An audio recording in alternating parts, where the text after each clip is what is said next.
Hello and welcome. This is Creatively Free, and I'm your host, Ariel Grace. Today we're going to talk about minding the gap. And what gap am I talking about in particular? This is something that is near and dear to my heart as I have worked with the gap, uh, both in individual and group environments. And what gap am I talking about here? I'm talking about the gap between where you are and where you want to go, talking about the gap between your felt sense of a future reality that you have an inner knowing that is meant to become. Some say this is destiny, some say fate, some say that there's no such thing. I certainly choose the path of meaning and synchronicity and interconnection. And I have a deep inner knowing with my own soul that certain things are meant to be and certain things are meant to fall away. And I'm always playing a dance personally with my unique genetic code and DNA and all the influences that make up how I interact with the world. This also applies to the gap in organizations when they're going through some type of transformation. I work in tech design, so a real big one is digital transformation. And this is how, our whole world, the inertia of our world has been going, of transforming huge, large organizations and small to really move forward into this heavily technology-driven world where we're relying on technology for communication, for almost everything. It's becoming pretty sci-fi around here already in 2020. And so creating new realities in both scenarios involve, creating a vision for where you want to head. And I happen to personally have a lot of spiritual gifting in terms of visually being able to see individual and company's potential, fullest and highest potential. And it used to really trip me up as to when I would apply that vision and look at what could be, why didn't it actually occur in certain cases and why did it in others? And I've kind of distilled down the reasons as to why the gap can be achieved, why you can reach it, fulfill your highest potential, and why you or a collective group cannot. And also, I've discovered a clearing happening around old ways, old paradigms on how suffering has often been the instigator of new ways of innovation, of, since the dawn of humanity. We have a problem, we need to solve that problem with some type of innovative solution. And that's fine. I'm not saying that has to not be. However, there's also opportunity that transcends problems, that is felt sense of just joy, of expression, of creating from a place of wonder, of pure potential, and not always knowing if it's going to solve a problem yet. Just this is what I describe as almost the difference between design. I am in tech design, and you call the user experience designer, and the difference between designing for people and problems and art. Art is the expression of the soul, of just creatively moving through what wants to come through. And even in that world, many artists have described, it's very common for artists to create as a way to resolve trauma, suffering, work through emotions. There's really an old agreement, a very long-standing agreement that suffering instigates a lot of creative expression. And I think that ties in to why we can't always meet the futures that we want, especially as shared agreements with others. Because not everyone wants to go down that, really painful suffering path. Not everyone wants to do the hard work that it might take to create new futures and new ways. And I think that there's an opportunity to transform how we approach minding this gap between what is now and what is the potential for the future, as we practice personal sovereignty, personal presence, as we become more conscious observers and are able to, in any particular moment, pull in elements of what we desire more. I've actually written articles in recent book publication, and one of the exercises is thinking about either famous people or cartoon characters or any kind of archetypal character that maybe expresses aspects of non-suffering, hopefully, ways like play, like laughter, like confidence, power, all sorts of ways of being, and pulling in those characters, embodying, becoming the actor, pieces of those, expressions and ways, and pulling that in and practicing them playfully with an air of, not knowing, being a beginner. If we become capable of bringing that type of way into any scenario, we find that there's new ways of experiencing the same creational journey that we're on, either in our own individual or in a business setting, from a different lens, from a lens of play, from a lens of curiosity, whatever it is we're trying to bring in. And so I'll give you some concrete examples that I've experienced. Recently, I'm currently working at a cybersecurity startup, and there we have really an amazing and broad and vast vision, and it's developed over time, as things do at startups. The vision's been articulated well, and starting to showcase that and tell stories about what's possible brings some people along and creates a lot of fear and shutdown for others. And so that's what I'm referring to is that we all have a different gauge around what would the experience of doing the work that would be required to get to the vision, that whatever our vision is, what would that experience be like? How many people would be required to create that vision in the world? How many resources would there need to be? Money, time, energy, all of the things that would be needed to bring a vision to life. And some people find that feels overwhelming when they think about, their individual contribution to that, as well as just they get lost along the way. And so I've been through many transformations, both at organizations and then working with individuals in coaching, and it's the same experience. Me personally, for myself, I went into using my own vision and setting this broad future for myself, and it scared me. It was huge.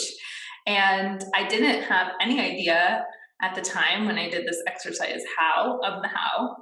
And I also felt like I didn't know the next steps really. Like I didn't feel energized by the next steps. So this particular vision that I'm sharing with you was to take one of my books, a fantasy novel that I had written, and to make it into an animated film that would be shown around the world. It's this beautiful, beautiful story of little underwater creatures that deliver sea glass, and it has a hero's journey and all of this wonderful stuff built in. And I really enjoyed the process, the creative process of writing that initial draft and being in the imaginal spaces.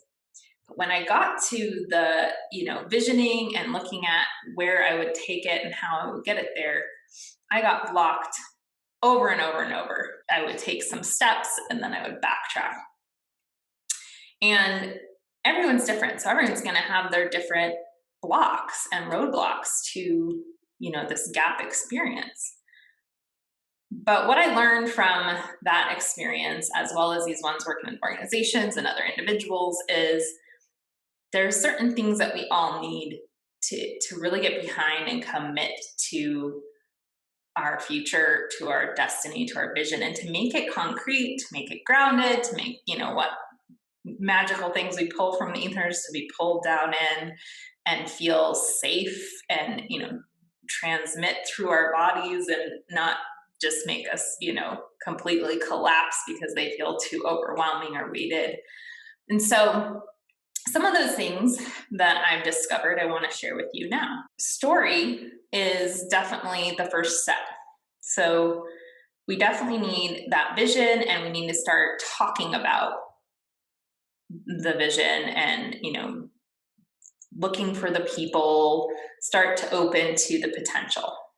However, that's not enough because, again, like I said, we might get terrified of how to get there. We might not know how to get the funding or find the time or whatever it is. In order to retrain a path where there's an inertia already, you're going down this path and you need to go and pivot a bit. We need to create clear milestones and agreements with ourselves and have others that hold us accountable. But before, if we can't even feel good about any of it, we'll self-sabotage. So an example on the same storyline that I was telling you, I went to a creativity conference. I got re-inspired. I thought to myself, graphic novel of this fantasy book, and that will be a great next step, and I'll take that forward. And so I did. I made a commitment to work on this graphic novel every day. So I had a first draft that was a written book. Then I started writing the cartoon strips for the graphic novel every day until I finished that first draft. And then I felt complete and I felt drained and I felt just like the fun had just been completely taken out of the experience. So why? What was going on for me? Well, my creativity works a little different than others, but I really need play, not just discipline in my creative expression. And so, for example, right now in this recording, I have notes that I'm referencing, but I need a free flow also. I've created a container and a structure, but I need the ability to not feel like I'm totally constricted and constrained to one format, a script, prompt. And that's what I had created for that format that I had started going down. And it stripped the play and fun away. I think this is relevant to businesses that are on a path towards transformation or moving towards their business. When they get too focused on plug and chug measurements, no intuition, no ways of playing, no ways of being disruptive or creative within their workforce, it's the same thing. People lose their innate creativity, their innate ways of expressing when they feel so boxed in to tiny little milestones, constant little progress often. Not everyone, I can't speak for everyone. So I think it's also about the way that you're approaching the work. And if you lose that commitment, a lot of folks say, too bad, this is your work, keep going, do it, and that hasn't worked for me personally. Always focusing on a suffering based commitment to a vision doesn't feel like the way I would want to live. That doesn't feel like destiny of joy and pride for me personally. So we have a lot to work through in terms of feeling states, personal commitments, agreements, and motivations, essentially, that tie in a lot to that commitment to continue forward towards a vision. Now, I really like the word devotion. Devotion implies a spiritual commitment to a vision. But even that can be, used to create a suffering journey, which many religion practices promote. So I'm not here to tell you that no suffering is required. I'm not telling you that there is no hard work or strain that is necessary at times to move forward, to clear the way, to really make strides towards a vision. However, I am saying that what's the point? What is the point of completely being in that space when we want to create a future? At least I want to create a future, and I would love for you to, consider and inquire about this, where we feel well-being, we feel joy, we feel play, we feel a lot of other experiences towards that vision and along the way as well. And what I really like you to consider is practicing, strengthening your muscles of being uncomfortable with looking at the future vision that you have, being willing for it to adjust, and sitting with what is real and true and feels good.